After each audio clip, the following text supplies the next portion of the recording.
International Speedway in the season opener in the NASCAR Nationwide Series. Sam Hornish hit one of multiple cars involved. Brian Scott got the worst of it as well. And they got happens. They come off here. Sam Hornish right in the middle. Oh, it looks like Brian Scott gets turned. May have got a little too much of a bump. Looks like it might have been Allgaier gave him a little shove. And then here's the second contact. Yeah, Brian Scott just tags Hornish.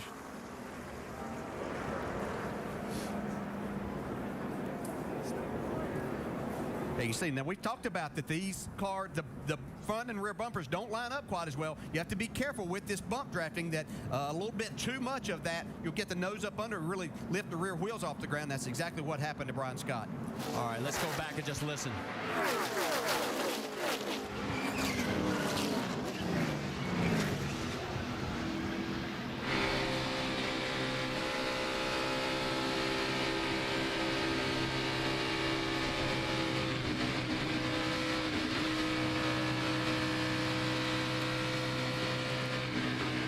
Like the 31 did get into him just a little bit. Yeah, it wasn't much, but as you move across that rear bumper, it just, since these cars, makes it very difficult to keep up with the steering of it. Well, you see, Hornish looked like he was just flying up through the middle there, coming by those guys, and with that contact. That car behind her latched onto her rear bumper, so that's something that she's going to have to learn here throughout the day.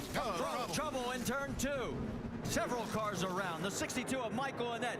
Elliott Sadler's involved. Good. The 09 of Kenny Wallace. Dale Jr. gets through, and look out! Jeremy Clement gets a part of that. No, that's Mike Wallace. That's Mike Wallace. Right rear quarter. So one of the... I thought I'd slow down enough. Let's take another look, see what happened.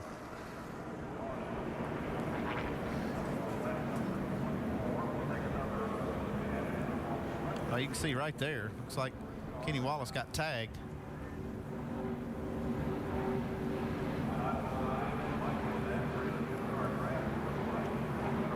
Actually, that was a net, and yeah, Wallace comes in behind that. And right there you saw Mike worried about the 62 coming back high, and he ends up getting into the tail end of it. Yeah, that's Todd Bodine who was trying to push Michael Annett there. You have to be really, really careful as you get to the corners. You know you want to stay latched on and attached. See Tony Stewart barely sneaking by there. Ricky Stenhouse looks like he's got a little bit of damage. I notice he's on pit road right now working on that car. Elliott Sadler nowhere to go whatsoever. We can tell you Michael Annett has made it back to pit road as well. So has the 01 of Mike Wallace. Yeah, Mike just got that last part. Here's the second impact. See, Mike was going around the other car on the bottom, and he thought he could swing back low on this car, but he just couldn't do it. From Clint Boyer's on board. Outside, next car, spin behind you, come on. You're clear, outside, caution, nice job. That's when you're sitting in the seat just wondering if that car is going to clip you as it comes back. You see just how close that's going to be for Clint Boyer right here. Wow. And we've got most of the second half of the field taking advantage of this opportunity to come down pit road. Leaders stayed out all the way through the top 13 cars. Separate some of the cars. We got a spinner. Sam Hornish going around again. That's right into pit in. And he's going to bang the wall with the left front. So Hornish, who was running 33rd at the time, 3 laps down, brings out our third caution of the day, and there's the damage. We'll look, see what happened to Sam. The first crash wasn't his fault. See what happened this time. Well, looks like Todd Bodine got another one there.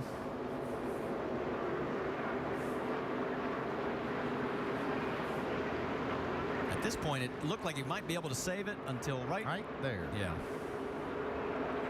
Give you another angle. Looks like Todd hadn't quite perfected that push move yet. As we talk, these bumpers don't exactly line up, and you can actually get your nose underneath the rear bumper and lift the rear wheels off the ground. That ended a 28-lap green stretch. That had been the longest stretch of green flag racing that we had seen.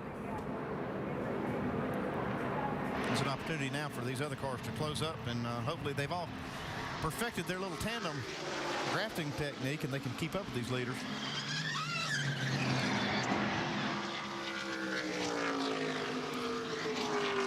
as several drivers have experienced, Sam Hornish having a tough day today. And not much of it really hit. It looks like they're okay. Up front, Look at though, Junior. here comes Junior, right behind the Joe Gibbs Racing duo. Trouble. Keslowski has spun and coming back onto the track and gets tagged. That's a hard lick right there. Heavy damage to that whole right front corner on the 22 of Brad Keslowski. Like Josh Wise on that 39. And Josh, the whole front end of that Mustang is just shoved back. Yeah, good to see that window neck.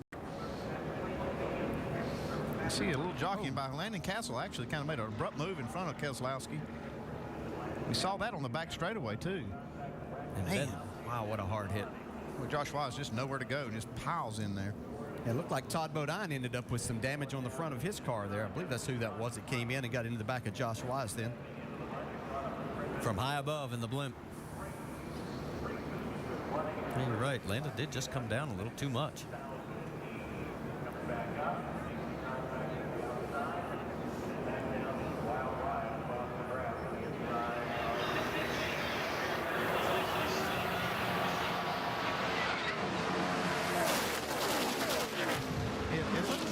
Right there, Castle was thinking maybe he was clear trying to get in front of Keslowski. I was going to ask you, do you think he was maybe coming in to get back in line because they had worked together earlier? Boy, when he comes shooting back up across the track. Man, see all that foam flying out the door there. All right, let's go back and listen one more time. Check up. Stay where you're at right there. Watch your ass. You're clear up.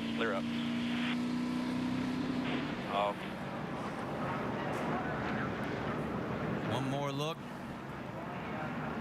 And the day is over for a couple of beautiful race cars. Oh, poor Josh Wise. He had nowhere to go. Stay with us. We're heading toward the checkered flag with 14 to go. 10th and 11th through 12th. That's Michael Waltrip, right along with Casey Kane. Then the two Fords back to the battle up front. White flag is out. Here we go. Who's going to win it at Daytona? We see Reed Sorns. Look out. Okay, look out Scano. into the wall. He caroms off. Everybody else gets by. He'll go back into the wall. The white flag's still out. No caution on the racing railway. down into turn 3. Junior's right on the bumper. Clint Boyer. Does he make history? Dale Earnhardt Jr. or does Clint Boyer win? And here comes Tony Stewart. He's getting the push from Castle. Coming out of 4. This is really going to be close. Here goes Junior to the inside. Junior to the inside. Boyer takes the lead and holds on and the stripe. It's Boyer. Stewart. Now Stewart. I thought it was Boyer, but Tony Stewart does it.